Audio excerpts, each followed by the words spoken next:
부모님께서 이 데이케어 센터를 가시기 시작하셨습니다. 여러분 데이케어 센터 아시죠?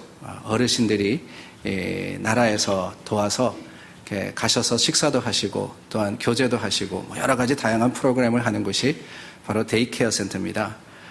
거리도 멀고 하셔서 사실 잘 다니지 않으셨는데 우연한 기회에 가시게 되셨고 또한 거기서 좋은 분들을 만나셔서 이제는 종종 다니시게 되셨습니다. 그래서 제가 지난번에 만나 뵀을 때 여쭤봤어요. 데이케어 센터 가서 뭐 하세요? 거기 가면은 어떻게 합니까? 여쭤봤더니만 참 좋더라고요. 말씀하시는데 프로그램이 괜찮아요. 아침에 가시면은 아침 식사 주는 데도 있다 그리고 매일같이 잠깐 예배를 드린다 그러십니다. 그리고 거기 있다 보면은 점심 식사도 주고 거기서 이런저런 액티비티도 한다 하십니다. 게임도 하고요. 뿐만 아니라 어떨 때는 여러분들과 만나서 교제도 나누시고 또 거기서 가까워지신 분들과는 서로 집에도 놀러 가시는 그런 교제가 이루어진다라고 하시는 것을 들었습니다. 좋은 정보는 서로 나눌 뿐만 아니라 어르신들이니까요. 또한 자신들의 가족에 대한 이야기, 자녀에 대한 자랑도 은근히 하신다 하는 이야기를 들었습니다. 그런데 여러분 가만히 듣다 보니까 문득 그런 생각이 들더라고요. 어떤 생각이냐? 교회 같네 하는 생각이었어요. 여러분 그렇지 않습니까? 교회도 예배드리고 밥 먹고 교제하고 활동하고 또 서로 집에 가서 만나기도 하고 좋은 이야기도 나누지 않습니까? 데이케어 센터도 그렇다 하는 거예요. 데이케어 센터에서 하는 그 대부분이 다 교회에서 하는 것이었습니다. 그러고 보면은 거기나 여기나 뭐가 다른가 하는 생각을 아니 할 수가 없습니다. 여러분, 교회와 세상이 다른 게 뭡니까? 교회와 세상이 다른 게 뭐예요? 생각해 보셨어요? 다르다 하는 말의 반대말은 같다인데 무엇 같다 하는 말은 닮았다 하는 거 아니겠습니까? 세상이 교회와 다른 게 없다면은 그래서 결국 닮았다 한다면은 이것은 심각한 문제가 아닐 수가 없습니다. 교회의 역할과 기능이 세상의 어느 단체와 별다르지 않다 하는 말 아니겠어요? 세상이 줄 수 없는 그 무언가가 교회에 없기 때문에 교회가 줄 수 있는 것을 세상도 다 줄 수 있기 때문에 닮았다 하는 것이 아니겠냐 하는 거예요. 굳이 교회 나올 필요가 없는 거죠. 데이케어 센터 가도 예배 다 드리고 교제 다 하고 좋은 이야기 다 나누는데 말이에요. 아니, 교회가 세상을 닮았다 그러면은 더 큰 문제가 아닐 수가 없습니다. 교회는 교회다워야 하는데 교회가 세상을 닮았다 그러면은 어디 되겠습니까? 세상의 논리와 방법과 모습으로 교회가 세워지고 소위 말해서 이익을 남기기 위해서 운영되어지고 대기업과 같이 메가처치가 되는 것이 성공이다 해서는 안 되지 않겠어요? 물론 교회가 무조건 달라야 한다는 말은 아닙니다. 교회가 아주 특이하게 세상 사람들이 하지 않는 말과 세상 사람들이 하는 방법으로서 이곳에 모인 사람들은 좀 특종해야 된다 이런 말씀을 드리는 게 아니에요. 세상 사람들이 모인 곳이다 보니까 세상의 모습도 있을 수 있습니다. 있을 수밖에 없습니다. 그러나 여러분, 교회는 적어도 교회다워야 하는 거예요. 달라서 교회가 아니라 다워서 교회여야 하는 겁니다. 세상이 줄 수 없는 그 무엇이 여기 있어야 하며 세상이 결코 흉내내지 못하는 그 무엇이 여기 충만해야 하며 그 모든 것들이 교회다운 모습으로서 교회다운 방법으로서 이루어져야지만 그것이 참 교회지 않겠습니까? 그런 교회를 우리가 바라고 원하는 거 아니겠어요? 아니, 그런 교회를 하나님께서 이 시대에 찾으시지 않겠습니까? 그래서 여러분, 앞으로 한동안 얼마가 될는지는 모르겠어요. 이게 몇 주가 될는지 몇 달이 될는지 모르겠지만 저는 여러분들과 함께 교회가 교회답다 하는 것이 도대체 뭐냐? 아니 더 나아가서는 성도가 성도답다 하는 것이 뭐냐? 그래서 큰 제목을 교격이다 이렇게 세웠습니다. 지난주에 말씀을 드렸어요. 교격이 뭐라고요? 교회 자격. 교회 자격. 정말 교회가 교회라고 불릴 수 있으려면은, 그 자격을 갖추려면은 어떤 것을 가져야 되고 어떤 것이 없어야 하느냐. 우리가 나누는 것이 이래야 합니다 하는 것도 있을 수가 있고요, 이러지 말아야 합니다 하는 것도 있을 수가 있습니다. 이 모든 것들을 통해서 부디 바라고 권면드리기는, 이 교회가, 우리가 모이는 이 공동체가 세상을 닮은 것이 아니라 정말 주님을 닮은, 주님의 몸된 교회다운 교회로서 다시 한번 열심을 내고 새로워질 수 있기를 간절히 소망합니다. 오늘 본문의 배경이 된 빌립보 교회, 저희가 빌립보서를 나누었는데요, 이 빌립보 교회는 소위 말하는 기성교회입니다. 어느 정도 체계가 갖추어진 교회라는 거예요. 그 교회에는 감독들과 집사들이 있었고 질서가 있었고 모이기에 힘썼을 뿐더러 대외적으로는 여러 사역을 감당한 교회였습니다. 또한 헌금도 잘해서요, 사도 바울이 선교지에서 복음을 전파할 때 물질과 기도로 돕기도 한 교회입니다. 그런데 여러분, 4장 말씀을 보면은요, 4장 말씀을 보면은 빌립보 교회에 교회답지 못한 어려운 문제가 있었음을 우리가 보게 됩니다. 4장 2절입니다. 내가 유오디아를 권하고 순두계를 권하노니 주 안에서 같은 마음을 품으라. 유오디아와 순두계를 권하노니 주 안에서 같은 마음을 품으라. 빌립보 교회의 큰 문제 중에 하나가 뭐였느냐? 유오디아와 순두계의 다툼이었다 하는 거예요. 한 마음이 아니라 두 마음이 되어서 교회 분열이 있었던 것을 바울은 지적을 하시면서 그 문제에 대해서 이렇게 해라 권면을 하십니다. 이 둘은 서로 한 마음을 품지 못하고 마음의 벽을 세웁니다. 서로에게 등을 돌렸습니다. 유오디아와 순두계가 예수님 안에서 자매였지만은, 같은 교회를 섬기는 교우였지만은 마음이 하나가 되지 못했다는 거예요. 그래서 사도 바울이 예수님의 마음을 품고 연합해라 하고 권면을 했던 겁니다. 그런데 여러분, 오해하지는 마시길 바랍니다. 유오디아와 순두계가 다투었다 그러니까 이들이 교회에서 문제를 일삼는 사람이었다 지레 짐작하지 마세요. 아니, 이제 막 예수 만나서 교회 다니기 시작한 소위 말하는 생짜다, 초신자다, 아닙니다. 교회를 모르고 교회를 하지 않은 것도 아니었습니다. 이 두 여인 모두 바울과 함께 복음에 힘썼던 동력자였다라고 성경은 기록을 하고 있습니다. 나와 함께 힘쓰던 저 여인들, 이렇게 이야기하잖아요. 4장 3절에. 나와 함께 힘쓰던, 나와 함께 전도하던, 나와 함께 사역하던 이 유오디아와 순두계, 그러니까 교회 중직들이었다는 거예요. 교회 중직들이었다는 거예요. 교회에 정말 있어야 하는 사람들, 그리스도의 심장으로서 하나님의 교회를 위해서 일하던 사람들이었습니다. 그러나 여러분, 그들의 마음속에 생겨난 갈등과 분쟁이 이 둘 사이를 가르는데 아마 모든 일에 있어서 하나가 되지 못했던 것 같아요. 더 큰 문제는 어디 둘만이었겠습니까? 경험으로 보건대 두 사람이요, 함께하지 못하면은 주위 사람들도 쫙 나누어져요. 홍해 갈라지듯이.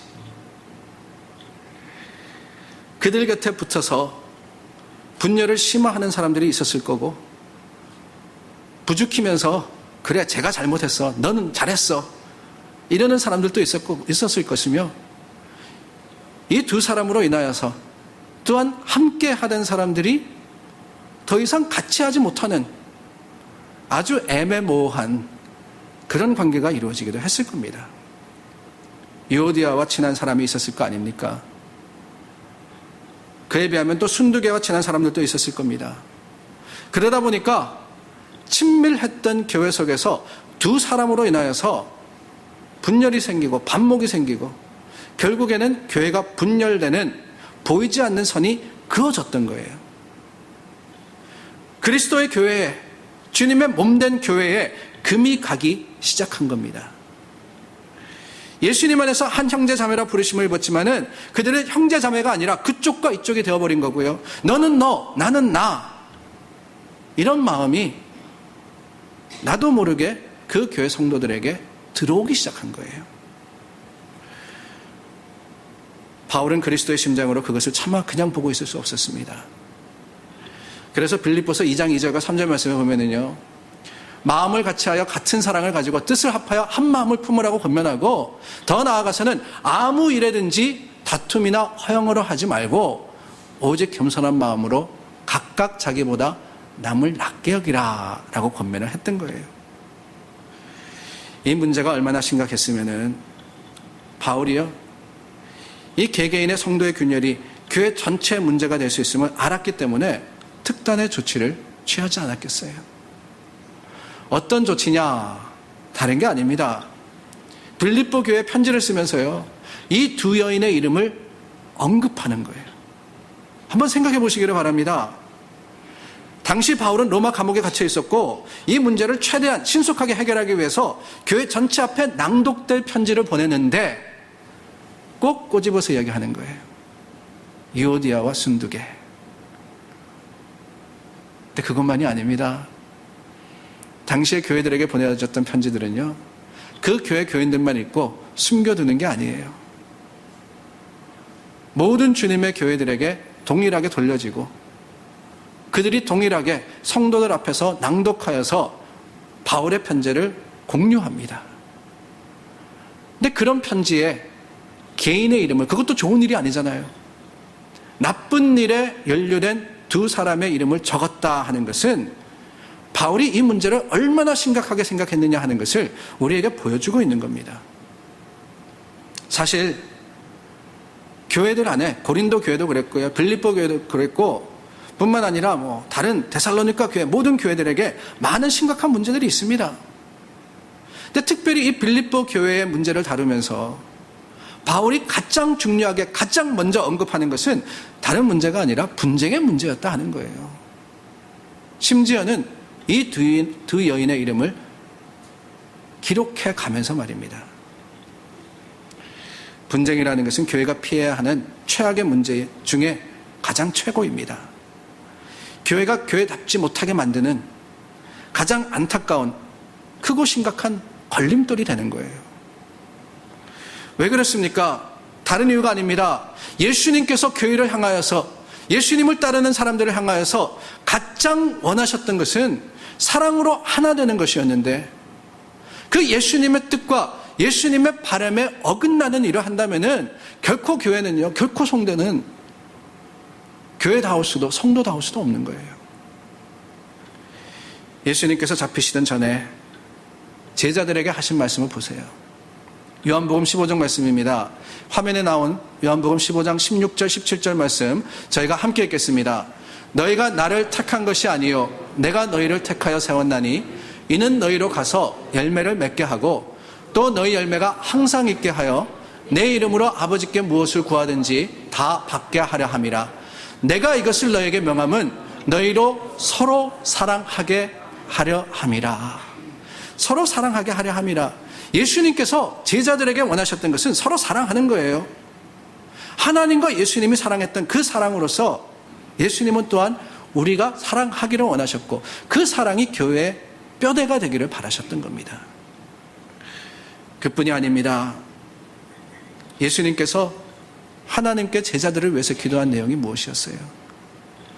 요한복음 17장 11절 말씀입니다. 또한 같이 읽겠습니다. 나는 세상에 더 있지 아니하오나 그들은 세상에 있사옵고 나는 아버지께로 가옵나니 거룩하신 아버지여 내게 주신 아버지의 이름으로 그들을 보존하사 우리와 같이 그들도 하나가 되게 하옵소서. 그들도 하나가 되게 하옵소서. 주님 따르는 사람, 그 사람들이 예수님께서는 하나 되기를 바라셨던 거예요.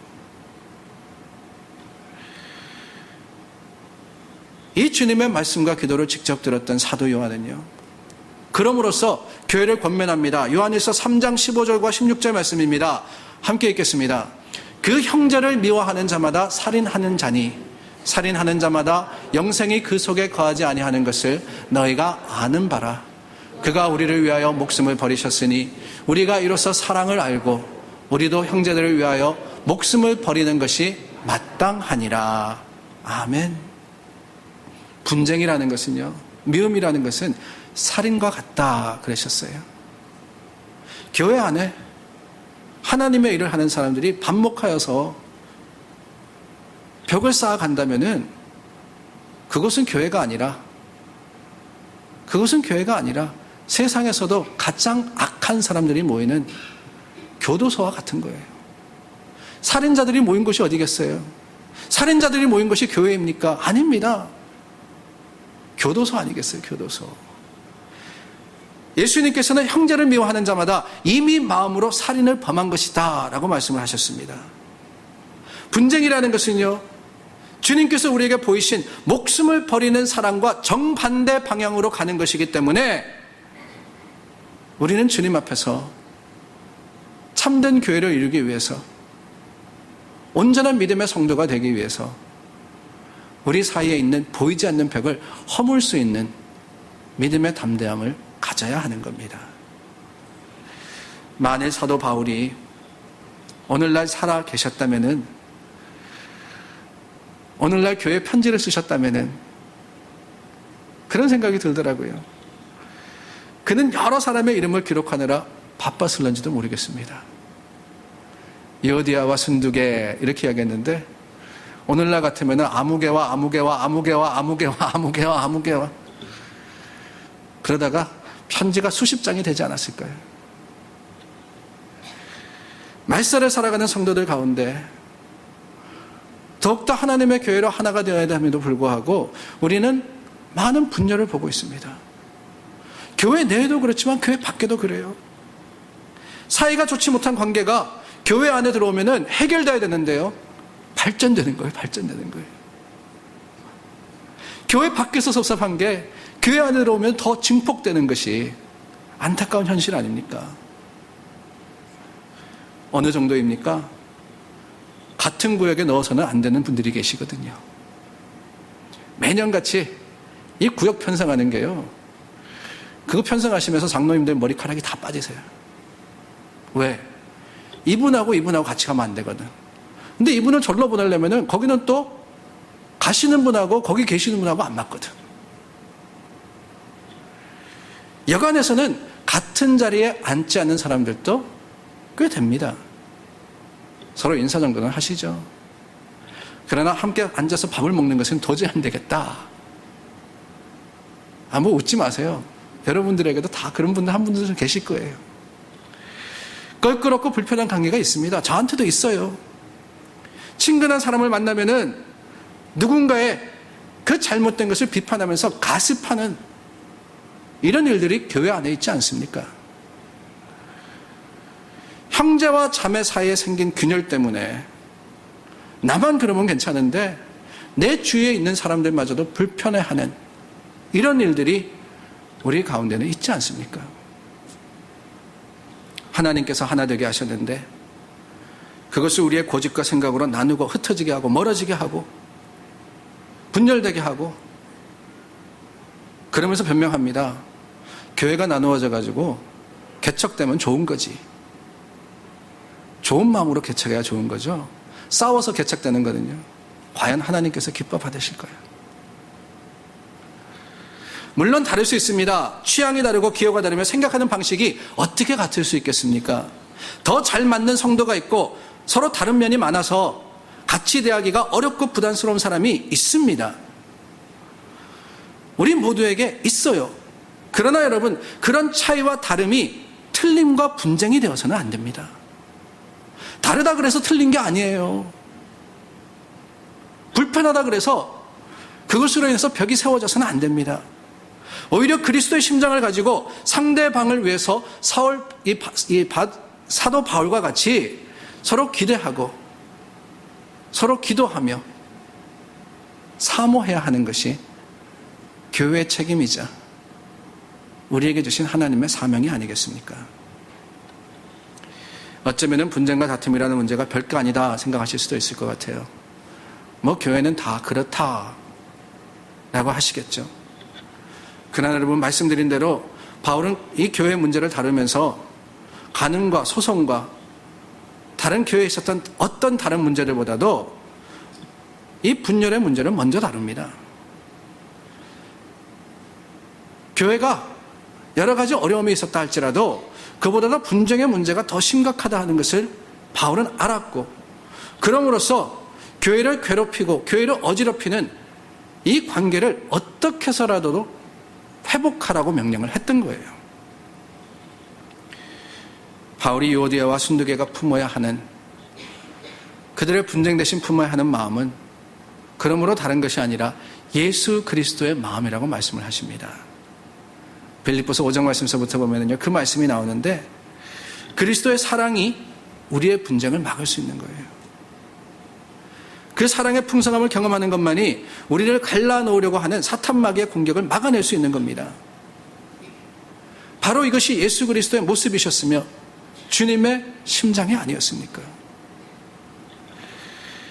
예수님께서는 천지를 지으신 창조주 하나님과 동일하신 분이십니다.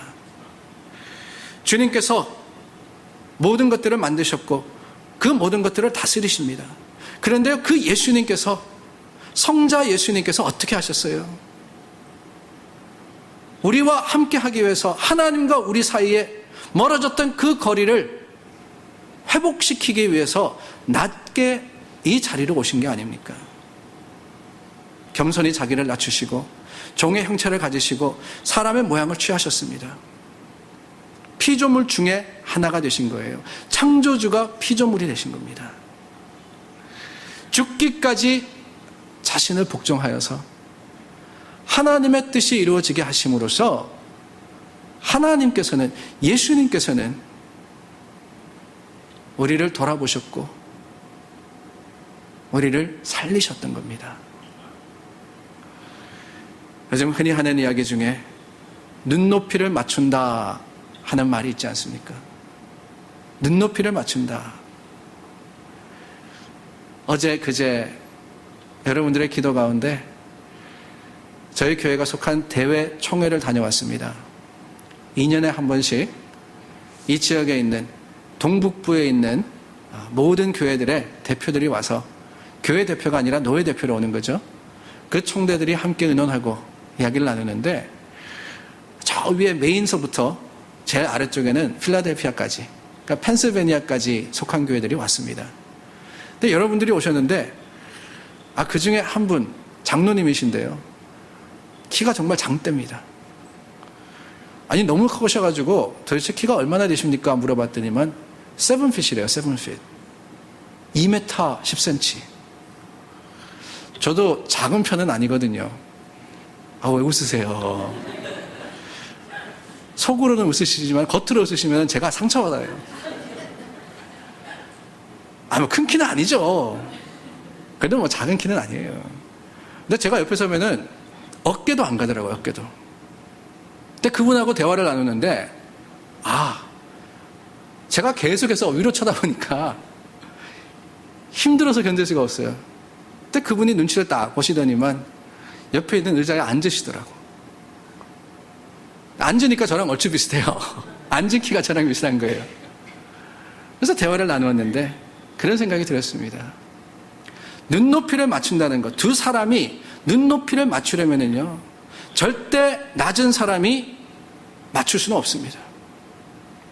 키가 작은 사람이 까치발을 하면서 아무리 쭉 키를 높인다 할지라도요 높은 사람에게 맞출 수는 없어요.